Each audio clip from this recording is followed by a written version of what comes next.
नमस्कार, हे आहे टायटल न्यूज नेटवर्क आणि आपण पाहत आहात वसमतमध्ये मोठ्या तळ्याचे खोदकाम करताना पुरातन खजाना सापडल्याची अफवा. पहा काय आहे प्रत्यक्षात. टायटल न्यूज नेटवर्क, व्यासपीठ आपल्या हक्काचं. वसमत येथील मोठ्या तळ्याचे खोदकाम करताना तळ्याच्या भरावाखाली एक पुरातन बांधकाम आढळले. दगड, शिळा व चुन्याचे हे पुरातन बांधकाम आहे. खोदकामात हे भुयार असल्याचे दिसत होते.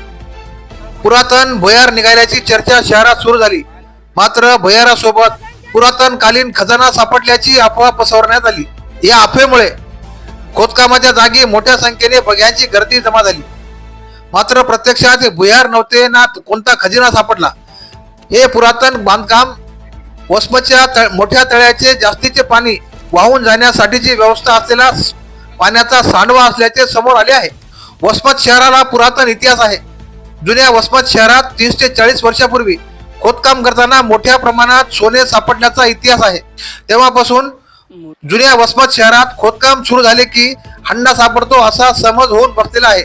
त्या पार्श्वभूमीवर मोठ्या तळ्यात खोदकाम करताना खजिना सापडल्याच्या अफवेवर नागरिकांनी विश्वास ठेवला व मोठ्या प्रमाणात गर्दी जमा झाली. मात्र प्रत्यक्षात हे पुरातन बांधकाम नसून पाणी वाहून जाण्याची व्यवस्था असलेला तळ्याचा सांडवा असल्याचे समोर आले आहे. वसमत शहरातील शुक्रवार पेठ भागातील मोठ्या तळ्याचे खोलीकरण करण्याची मोहीम आमदार राजू पाटील नवघरे यांच्या माध्यमातून राबवली जात आहे. आमदार राजू पाटील नवघरे यांनी मोठ्या तळ्याच्या खोलीकरणासाठी 3.25 कोटी रुपयांचा निधी दिला आहे. त्या निधीतून मोठ्या तळ्याचे खोदकाम करून तळ्याची पाणी साठवण क्षमता 1.5 पटीने वाढवली जाणार आहे. शहराच्या पाणी टंचाईवर कायमचा उपाय म्हणून आमदार राजू पाटील नवघरे यांनी ही मोहीम हाती घेतली आहे. या मोहिमेचे वसमत शहरातील नागरिकातून स्वागत होत आहे.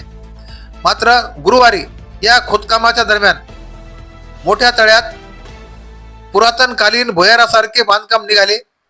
हे भुयार असावे असाही समज झाला होता. मात्र पाहणीनंतर प्रत्यक्षात हे भुयार नसून पाणी वाहून जाण्यासाठीची पुरातन कालीन व्यवस्था होती हे स्पष्ट झाले आहे.